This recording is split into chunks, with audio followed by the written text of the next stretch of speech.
never do this. When you're doing a knee cut, don't cut straight up the middle. It's not that effective. It doesn't do the work that this sliding knee cut does of pinning the hip down to the floor. It endangers your partner's genitals. That's number one.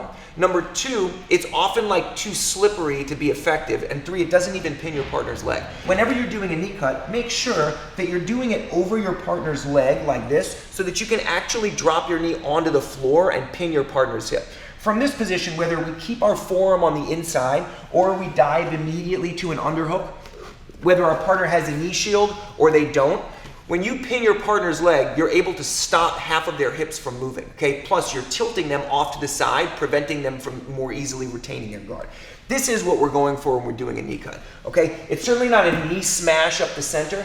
And if you do elect to go forward straight right here, the idea is not that you're cutting a straight line over the seam of your partner's shorts. Okay, what's happening is we're essentially bringing our leg initially across the hip line and then transitioning it here to a position that's directly in the center. Okay, if he goes to push my knee to either side, here, if he pushes it this way, it turns into a 3/4 mount. If he pushes it back the other way to alleviate pressure, it turns into a more standard knee cut from which you can pass.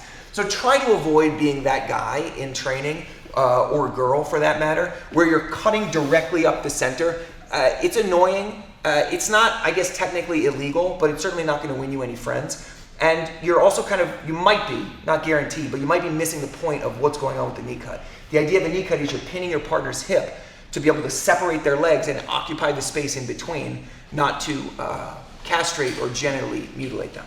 So hopefully this was helpful for you. If you have questions, let us know. Put them down below. We'll see you soon.